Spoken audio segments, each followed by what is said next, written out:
Before he got sick, my 33, late husband, bought a very old house that he wanted to fix. It apparently used to be some old money family's hunting lodge.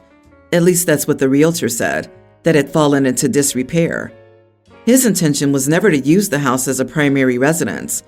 His justification for the purchase was that he had grown up poor, and after he started making a lot of money, he had never spent much of it on luxuries for himself or his family for the past few decades. He didn't want to wear expensive clothes or drive expensive cars. His money only ever went to safe investments or to new businesses that he was able to make a success. So this was the one purchase that he wanted to make just because he could. Unlike our other homes in pristine condition, this home was falling apart. I've had an okay relationship with one of his daughters during our 6-year marriage. However, his other daughter has always been difficult. She disliked how tight-fisted her dad was towards her mom and family. She had a horrible boyfriend who already had 5 children with 2 other women by the time he was 32, but believed that after having her preschool daughter, he would propose instead of leaving her, as he did. After the boyfriend left her, my husband and I let her live in the house rent-free. I thought she was supposed to start paying rent, but my husband got sick and they never communicated well. But during the year she was in the house, it continued to deteriorate quickly. After my husband died, his assets were divided between me, his nephew, and the rest in a trust for our son, preschooler. He gave each daughter $100. I told his daughter that she had to start paying $900 a month in exchange for living in 2 adjoining rooms upstairs and being able to use the kitchen. She said that was too hard and that she was a single mom. She also got mad when I said that her boyfriend is around spending money on dates, but somehow can't send support. After a week of contact, I handed it over to my lawyers, who went through all the steps to give proper notice and then filed for eviction. However, evictions take a long time in our state. It's been 4 months, and my stepdaughter wants to fight it because she has no plan and below average credit. I have somebody who goes to the common area to do basic cleanup, and my stepdaughter claims depression has made her unable to clean. We always knew the house was falling apart, but after getting somebody to inspect it, my agents told me that this place could easily be condemned, and we wouldn't have to wait for a proper eviction. So now my stepdaughter and her kid are being forced out immediately, and she's furious and says she could have made do, and I was leaving her homeless. Am I the idiot for going a legally permissible route and getting the house condemned? It needed to be rehabbed, but now I'm rid of a problematic tenant. Edit. You should know that daughters were allocated $100 each in his will before we even began dating. My husband intended to give it all to his nephew, but then divided it between him, me, and our son. Why were his daughters only given $100 each? Even the one you got along with? Why did you, your son, and your nephew get everything? Why did your late husband and you allow the one daughter to move into a house that was so broken down? Would your late husband want his daughter and grandchild to live on the streets? Especially when this guy had enough money to buy multiple homes in pristine condition. That's messed up. Just because something is legally permissible doesn't mean it's the right thing to do. You are the idiot. Putting aside everything else, going from charging $0 to charging $900 a month for 2 rooms that should be condemned and access to a kitchen? Is there a bathroom included in that? What's your nasty little plan? And why are you taunting her about ex-boyfriend spending money? It has nothing to do with anything, for as long as he's not paying child support. So the only reason I can think of is to be as cruel as humanly possible. Apparently, in OP's mind, her stepdaughter should have followed OP's example and married an old man with money and grabbed everything she could away from her stepchildren. Evil stepmom from Cinderella is taking notes from OP. Lady, I'm sure you're the same age as the daughters and conned him into leaving them out of his will. You are the idiot, OP, and a huge one. I, 56 female, have twin daughters, Ava and Susie, 25, with my husband, 57. Ava and Susie have always been complete opposites, but they were best friends just before they moved away for college. Ava got into one of the best schools in the country and moved across the country for it. And Susie got into a good school, but not as great as the one Ava got into. And this is where the problems began. Susie started making digs at Ava and making jokes that the college only accepted her for diversity reasons. Ava wouldn't let Susie say mean things about her without fighting back. So it was an entire summer of fighting and hostility in our household, no matter what my husband and I did to try to solve it. Susie's situation at college wasn't great. She got into hard sugar in college and was expelled in her second year for doing them on campus. She had to move back home and go to rehab. Rehab failed a lot of times, but we didn't give up on her. Ava would return home several times a year to see and support her sister. We were doing whatever we could to help Susie get her life back on track. Last year was the first time Susie's rehab actually worked for months after she finished the treatment, and she even got a part-time job. Things were and still are looking promising. She hasn't gone back to sugar, and she's now working 30-ish hours a week. She's exercising and writing poetry and painting. We're so incredibly proud of her. Ava graduated with an undergraduate and a master's degree. My husband and I flew to her city for both graduations. Susie couldn't come to Ava's master's graduation because she said she couldn't take time off of work. She hasn't taken time off work the entire year, so I'm kind of doubtful that she would be denied time off, but I didn't push the issue. I figured she didn't want to go. Anyway, my husband and I went, and we took loads of pictures, some of which I posted on Facebook. A lot of my friends and family were commenting on the post, congratulating Ava and wishing her well. I got a call from Susie about 30 minutes after I posted it, asking if I could delete it. I asked her why, and she couldn't initially give me a reason. I said I'm not deleting it without a good reason, since all I did was post about Ava's graduation.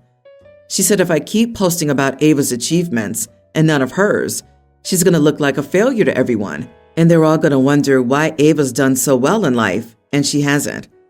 I said I don't post about her because she doesn't ever want me to. I once wanted to post the very first big canvas she painted on Facebook, and she asked me not to because she thought it wasn't something good enough to post or be proud of in comparison to what other people her age are achieving. I always try to assure her that we're proud of her and how far she's come is something she should also be proud of herself for. But she still doesn't ever want me to post anything about her on Facebook, so I don't. I told Susie that her feelings are valid, but Ava deserves to be celebrated, and that maybe she can talk about her feelings about this whole thing with her therapist and find a way to cope because living like this isn't fair to either of them. I said I wanted to post about her achievements too and how proud I am of her, but she won't let me, and that doesn't mean I shouldn't do it for Ava either. I was going to ask Ava whether she minds if I take it down, but honestly, I think Susie needs to deal with this problem with her therapist instead of forbidding us to celebrate Ava on social media. I don't want her to continue living like this, and I don't think my conceding this time will be helpful to either one of my daughters in the long run. Susie said it shouldn't be this hard for me to do something so minor that it would make her feel better. I don't know if I'm being completely awful or if I have it right. Am I the idiot? Not the idiot. You did nothing wrong. Susie can't have it both ways. She can't tell you that she doesn't want you to post things about her and then wonder if not posting things will make her look like a loser.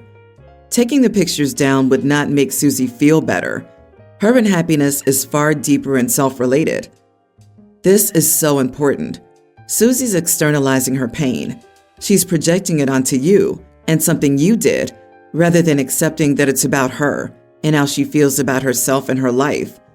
Minimizing Ava's accomplishments to make Susie feel better is not a good solution. Making someone else look smaller so you can feel bigger is never the right answer. Susie needs to work on accepting where she's at in life. I wouldn't even talk to Ava about taking it down. Why hurt Ava's feelings because Susie's jealous? Even if Susie regrets her life choices, she still has to own them.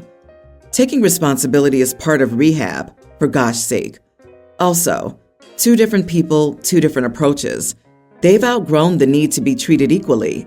This is not a competition. I, 33 female, and my boyfriend, 37, went on a big beach vacation we'd been planning with 2 other couple friends for a while. I make significantly more money than my boyfriend, I'm a nurse practitioner. He's a barista. And because of this, he thinks it's fair I pay for most things. I have no problem with this. I love doing fun things with him. So we're on our big vacation and having dinner at a nice restaurant, and one of his friends mentions how lucky I am to have a partner who takes care of me. I asked what he meant, and apparently, my boyfriend told his friends he paid for the whole trip, along with all the other fun things we do: concerts, nice meals, other vacations. I was shocked, and I said that I paid for everything. My boyfriend got flustered and left the table. He was angry with me for the rest of the trip. Later in our room, he told me I made him look like a beta, and I had no right embarrassing him like that. Am I the idiot? I was just telling the truth. Edit.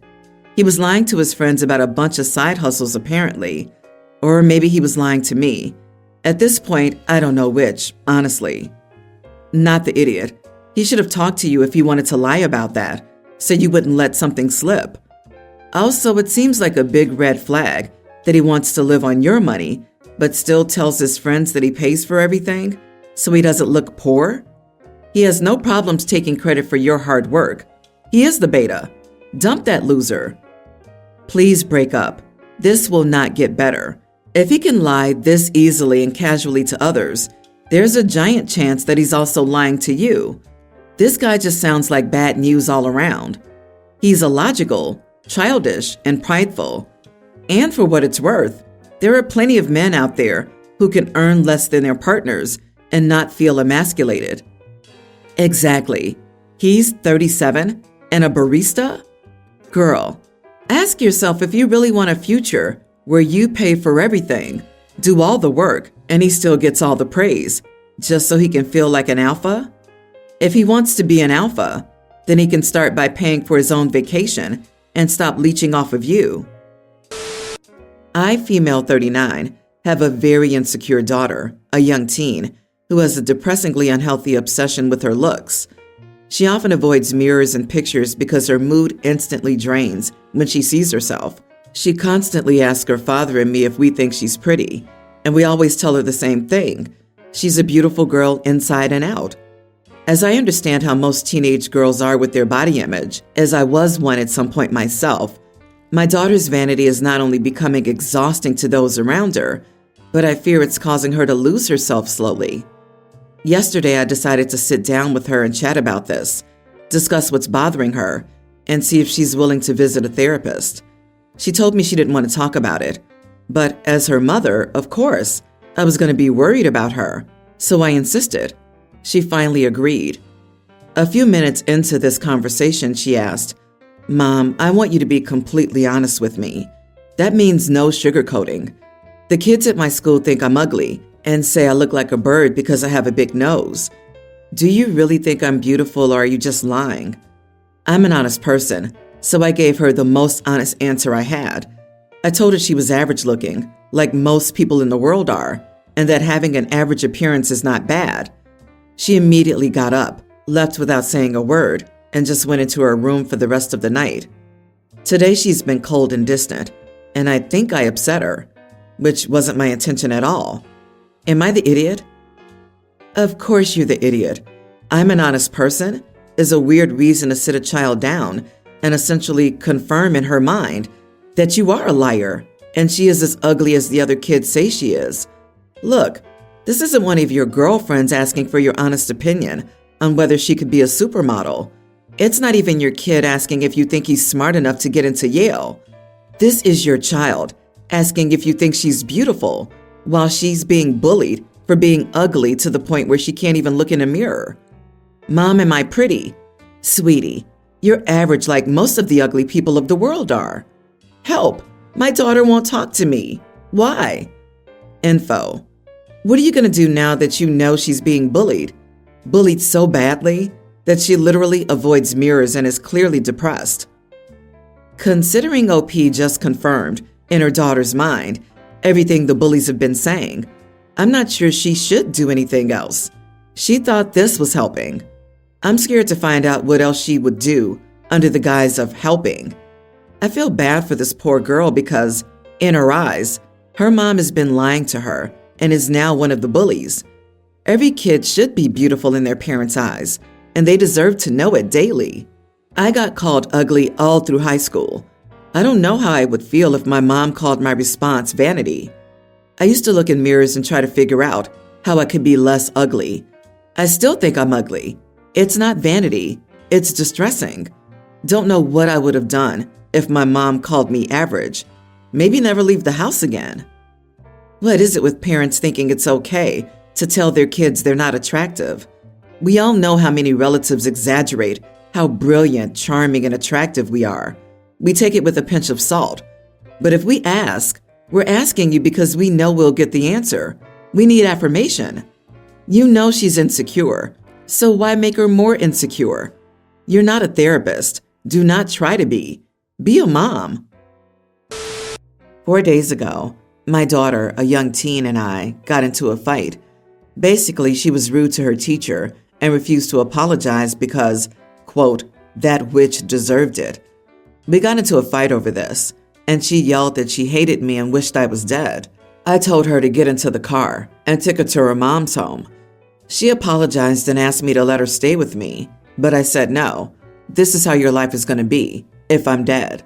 You have to experience it, and left her there. These past 4 days, she's been sending texts, begging me to let her come home, but I haven't answered any of her texts. My mom found out about it and called me a heartless idiot. Am I? I must add that her mom is the every other weekend parent. She's not abusive or anything like that. She's just very cold, and my daughter hates her for that. You are the idiot. Did you ever stop to ask your daughter why she felt the way she did about her teacher? It sounds like you didn't even ask. There could be something serious going on here.